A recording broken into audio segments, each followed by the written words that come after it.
பதஞ்சலி யோக சூத்திரம் விபூதி பாதம் சூத்திரம் 4 திரய மேகத்ர சம்யம. ஒரு பொருளை குறித்து தாரணை, தியானம், சமாதி என்கிற மூன்றையும் பழகுவது சம்யமம்.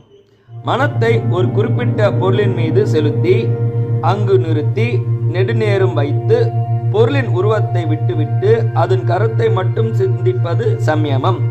தாரணை, தியானம், சமாதி இம்மூன்றும் ஒன்றன் பின் ஒன்றாய் வந்து பிறகு ஒருங்கிணைந்து நிற்கும் நிலை இது. முதலில் ஒரு பொருள் மீது மனம் குவிகிறது, பிறகு குவிந்த அந்த நிலையிலேயே தொடர்கிறது. அடுத்து தொடர்ந்து ஒருமைப்பாட்டின் காரணமாய் அந்த பொருளின் உள்ளே ஊடுருவி அது காரியமாய் இருப்பதற்குள்ள காரணத்தில் மட்டும் நிலை கொள்கிறது. இதனை திரயமேக அந்தரம் என்கிறார் பதஞ்சலி முனிவர்.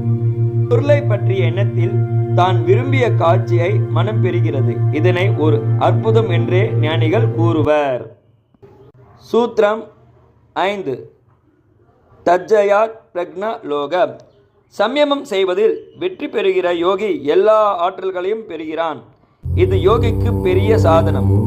அறிய வேண்டிய பொருட்கள் அநேகம். அவை தூலம், அதிதூலம், மகா தூலம் என்றும் சூட்சமம், அதிசூட்சமம், மகா சூட்சமம் என்று பாகுபடுத்தப்பட்டுள்ளன. முதலில் தூள பொருட்களில் சம்யமம் செய்ய வேண்டும். அவை ஒவ்வொன்றாய் படிப்படியாய் நிகழ்த்தப்பட வேண்டும். ஒரு பொருளை அறிவது, ஆராய்வது, ஆராய்ந்து பின் தெளிவது சம்யமம். மனம் பொருளை அடக்கியாள முடிந்தால் மட்டுமே அப்பொருள் பற்றிய ஞானம் பெறுவது சாத்தியம். ஞானம் பூர்ண அனுபவம். பொருள் மீதுள்ள விருப்பம், பொருளின் வடிவம் இவற்றை கடக்க வேண்டும். அறிவு, உணர்வு, நினைவு இவற்றை இணைத்து செயல்பட இது சாத்தியம். ஓம் நமச்சிவாய.